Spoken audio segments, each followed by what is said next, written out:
Assalamualaikum. Kembali lagi bersama aku Akbar di podcast Kursi Kosong. Selamat malam Jumat. Gimana kabar kalian? Masih ditemani hujan rintik-rintik yang selalu terbayang akan ingatan mantan? Well, kalau misalkan ngebayangin situasi lagi hujan ataupun lagi katakanlah dingin kayak gitu.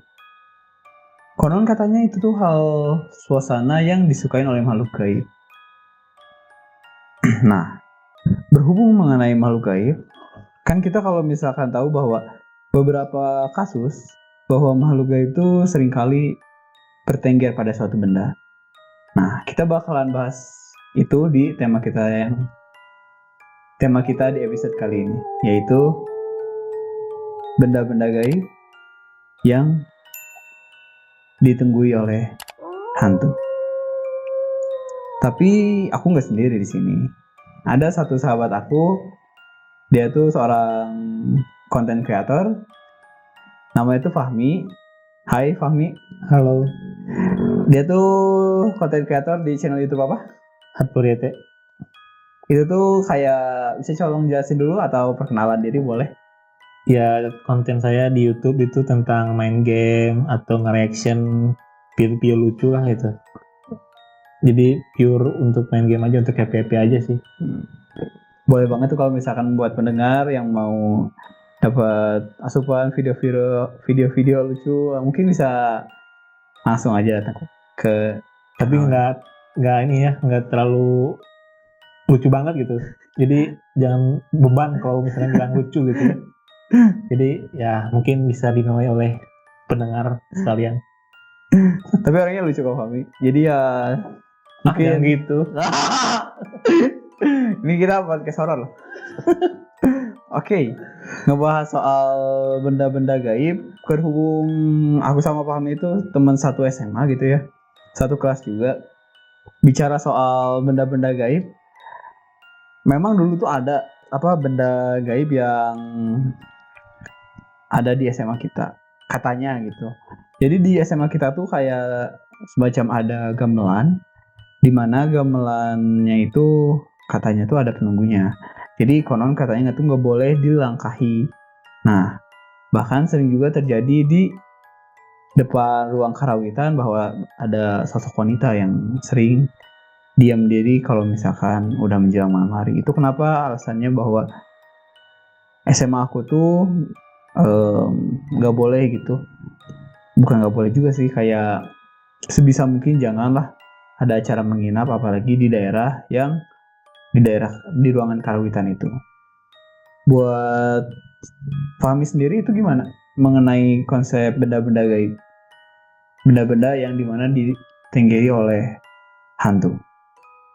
Ya, saya juga pernah ngalamin ya mendengar suara gamelan kayak gitu. Karena dulu pas pas pramuka gitu ya, kan suruh nginep di SMA gitu ya, kedengar suara gamelan sendiri gitu. Jadi nggak ada yang mainin kan, jadi si pintu karawitan itu tertutup gini, nggak ada yang mainin, jadi malam-malam tuh main sendiri itu, nggak ada yang mainin. Sama kalau misalkan pernah masuk ruang karawitan gak sih? Pernah, tapi pas siang-siang gitu, pas mau latihan upacara teh gitu. Nah, tapi kan kalau misalkan dilihat gitu kan di bagian angklung yang gedenya itu kayak di simpan boneka kan? Nah, boneka ada. Nah, boneka itu tuh nggak tahu kenapa gitu ya. Jadi kalau misalkan boneka itu nggak boleh dipindahin dari sana. Jadi kalau misalkan di bagian angklungnya dan memang kata orang di sananya tuh memang bahwa ada pengisinya gitu, ada yang isinya gitu. Dan bahkan karena memang jadi pemirsa itu belum mungkin tidak bisa membayangin bagaimana tempat lokasi karawitan itu karawitan itu. Nah, karawitan itu di posisi di atas itu, paling di ujung. Benar-benar. Sama kita tuh kayak kotak gitu. Nah, si karawitan itu di ujung banget gitu. Tempat si karawitan itu di ujung. Jadi ada di lantai 2, di mana di tengahnya itu kayak lapang baseball. basket gitu. basket atau sepak bola. Nah, memang kalau misalkan ruang karawitan tuh ruang ekskul yang misah gitu. Soalnya kalau misalkan ekskul lain tuh nyatu gitu deket kantin. Tapi kalau misalkan ruang karawitan itu paling atas paling gitu. atas sama paling ujung juga. Jadi kalau misalkan dilihat emang cukup jarang sih aktivitasnya, dan latihan juga kan nggak mungkin tiap hari juga. Nah, apalagi kalau misalkan malam juga sih itu jadi persoalan. Nah, cuman yang jadi permasalahan lagi, pernah di kita tuh konsepnya tuh nginap gitu. Kan waktu itu saya tuh OSIS. Nah, adalah teman aku, namanya Bella. Nah, dia tuh tidur lah ya, nginep pas di kelas teh. Cuman berhubung karena memang dekat sama ruang karawitan itu. Kejadiannya tuh aneh banget, dimana si Bella ini tiba-tiba kakinya tuh ada yang narik. Dan yang makin seremnya itu, sosok yang nariknya itu kelihatan banget wujudnya, kayak semacam kuntilanak tapi matanya merah sambil ngeluarin darah. Ya orang-orang otomatis saat itu, panitia juga kayak semacam doa-doa gitu buat ngilangin gangguan dari makhluk kayak gitu. Jadi ya kalau misalkan berhubung mengenai kasus horor di sekolah SMA kita tuh ya cukup banyak, apalagi yang tahu nggak Lang, yang di deket WC ini. WC mana? Sebelum dibangun kan itu WC itu termasuk horor gitu ya. WC yang lantai bawah? Kan itu ada yang deket ruang OSIS atau yang mana? Dengan OSIS. Kan ada cerita apa gitu dulu tuh ya. Pokoknya dia ada kepala buntung atau gimana gitu.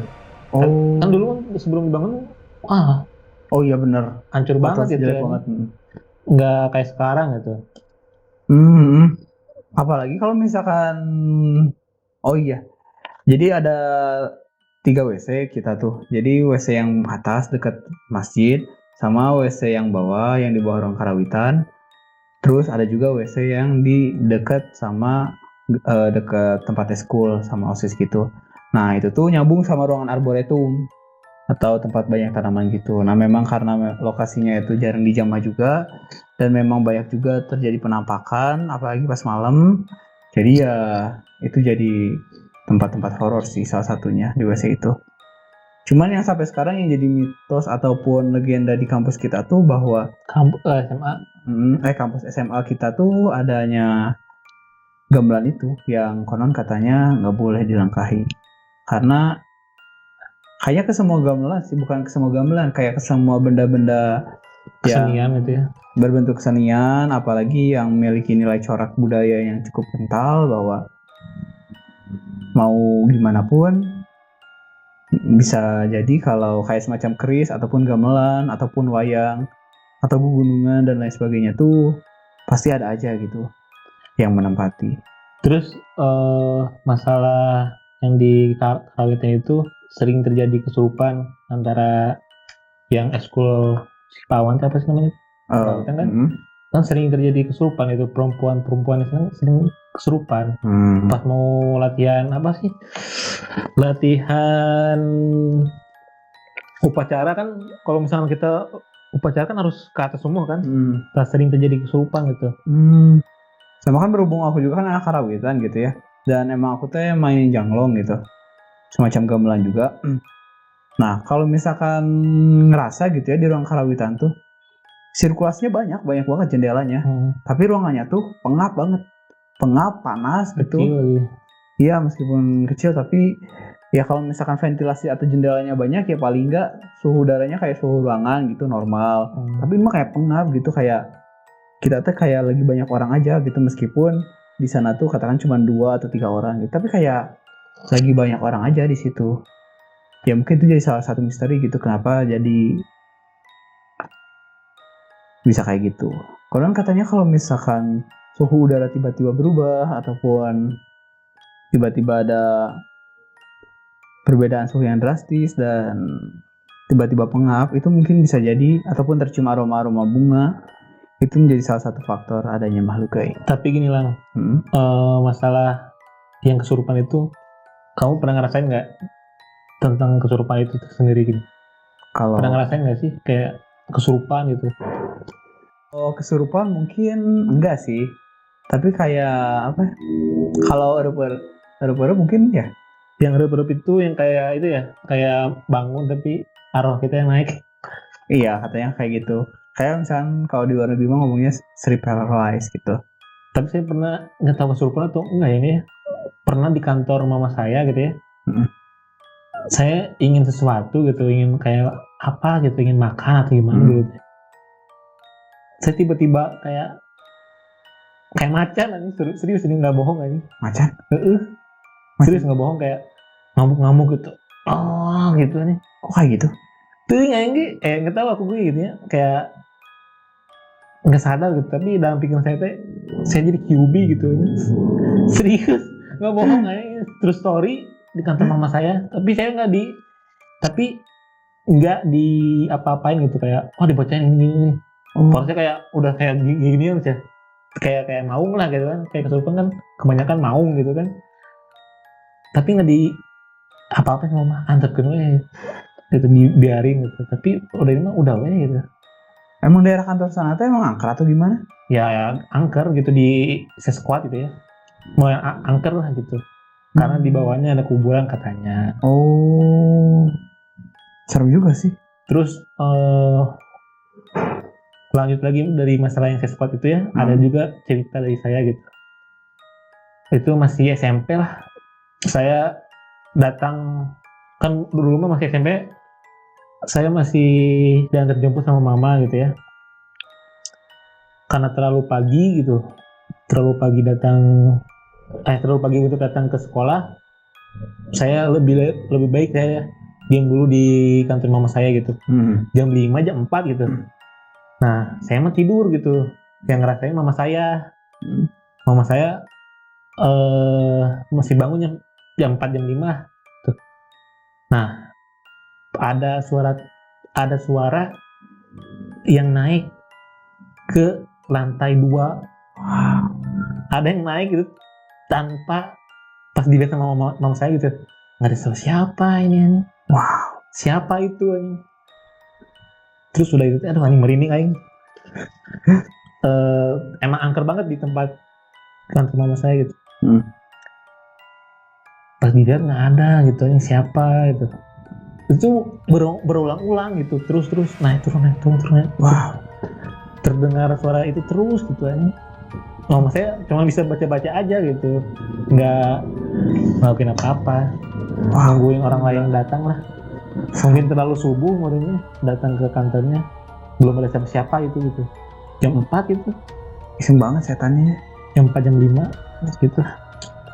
Tapi sebenarnya ini kalau misalkan buat tempat angker, jangan jauh-jauh deh. Di tempat kita lagi rekaman sekarang aja ya. Itu ada gitu. Maksudnya tuh kan teman aku ya, Zul namanya.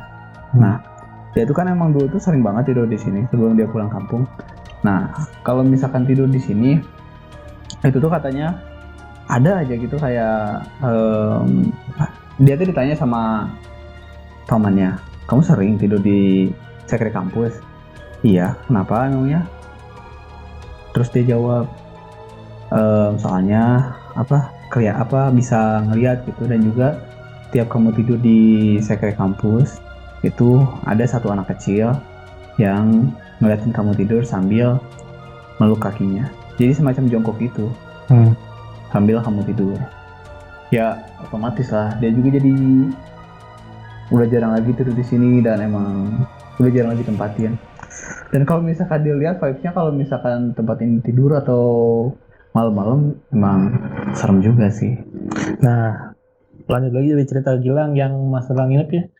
Saya juga punya cerita tentang nginep di rumah nenek saya gitu ya.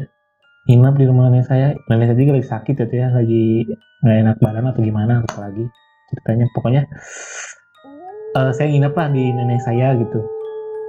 Nah, saya dulu kalau misalkan nginep di nenek saya nggak mau tidur di rumah nenek saya. Kenapa? Karena rumah nenek saya kayak bangunan Belanda gitu nih. Oh. Terus saya nggak mau pernah berani diri ke tidur di rumah nenek gitu ya, karena yang datang cuman keluarga saya aja gitu ya. Kan biasanya kalau misalkan yang datang itu dari Tangerang gitu, datang ke rumah nenek saya. Ini mah enggak, cuman saya aja karena mungkin saya dari Bandung deket lah untuk menjenguk nenek saya di Ciamis gitu. Terus saya beranilah tidur, nggak mau sama sekali tidur di kamar. Kenapa emang? Gak tahu, kayak takut aja gitu kan. Dari dulu dari kecil nggak mau tidur di kamar, udahlah gitu. Nah, saya tidurlah di apa ya, di ruang inilah. Pokoknya Ruang tamu. rumah nenek saya itu bentuknya U lah gitu. Oh, terus. Nah, yang di kiri itu dapur sama ada kamar lagi gitu. Nah, di tengah itu tempat TV gitu. Tempat TV lah tempat itu. Nah, yang kanan itu buat apa? Nerima tamu lah gitu. Nerima itulah. Pokoknya ada kamar lagi di kanan itu. Nah, di kanan itu juga ada kamar nenek sama kakek saya gitu. Nah, saya tidur di situ gitu. Tidurnya kayak nggak nyaman aja gitu, kayak kebangun lagi gitu. Terus udah kayak memberanikan diri untuk tidur di bareng mama sama papa gitu, karena saking takutnya sendiri banget di situ di ruang itu gitu. Karena nggak tahu lah, takut gitu vibe-nya. Tapi pernah ngeliat nggak sih Fahmi? Bukan kayak udah tidur di situ, udah tidur ya, ada suara kayak anjing nih. Gunggungan anjing. Kayak gitu lah. Tapi lupa lagi kayak gitu nih. Lolongan serigala mungkin ya. Terus udah itu teh, aku tuh bilang, Pak itu salah teh, Pak itu siapa? Pokoknya tidur keluarga aku tuh tidur di depan banget gini, di depan teras gitulah. Langsung pas lihat ke jendelanya langsung teras lah gitu ya. Kan di rumah nenek sama abah aku tuh depan itu sungai gitu. Terus kebun di sana tuh. Jadi kayak gelap banget gitu. Dulu mah, tapi sekarang udah kayak ada perumahan gitu. Sedikit nggak serem lah gitu. Kalau udah ada lowongan itu kayak apa sih, kayak ngerasa usaha itu nih, kayak bangun gitu kan. Kayak cahaya gitu ya. Iya. Jelas bisa itu nih ngedengarnya kayak deket banget gitu. Deket banget di telinga. Sedekat itu kan. Wow. Sampai bangun gitu saya gitu. Terus ada lagi banyak lah kalau misalkan cerita di rumah nenek saya gitu ya. Tapi ini bukan saya yang ngerasain, tapi bapak saya gitu. Nah, saudara saya kan meninggal gitu ya, belakangan ini gitu meninggal gitu. Uas saya lah, tapi yang laki-laki gitu, meninggal karena diabetes gitu ya. Nah, si uas saya itu kayak pas mau meninggal deh kayak marah-marah gitu, kayak nggak sembuh-sembuh gitu sih sakitnya.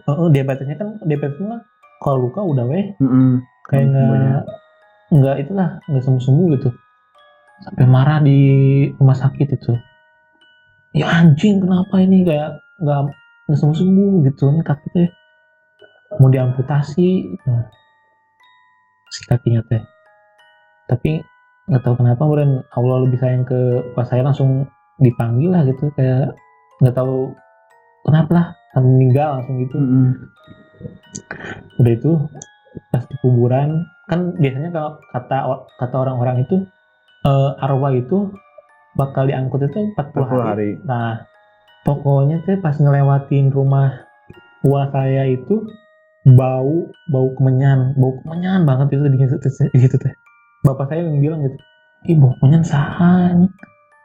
Terus udah itu udah langsung pulang ke rumah gitu, karena mungkin ngerasa takut gitu ya. Gimana udah kayak ngerasain bau kemenyan, pasti kan ada makhluk, ada arwahnya, masih ada arwahnya mungkin merasa ada makhluk kayak di sana. Gitulah, kayak merinding gitu. Wow. Ya mungkin matinya juga karena kayak marah gitu, kayak Iya kayak nggak tahu. Mungkin nggak mau meninggal dulu atau gimana, nggak tahu lah. Mungkin arwahnya masih penasaran atau gimana, nggak tahu. Itulah. Well, nggak kerasa udah masuk waktu, udah masuk 20 menitan lebih ya. Nanti kita bakal undang lagi Fahmi dari channel YouTube Hardcore YT. untuk bisa membawakan ceritanya lagi. Jadi jangan lupa buat subscribe channel Kang Fahmi dan juga terus dengerin podcast Kursi Kosong. Makasih banyak yang udah mau dengerin. Salam dari aku, salam sehat buat semuanya dan juga selamat malam Jumat, dan ingat, jaga sikapmu, jaga ucapanmu, karena kamu tidak pernah tahu sosok seperti apa yang menemanimu.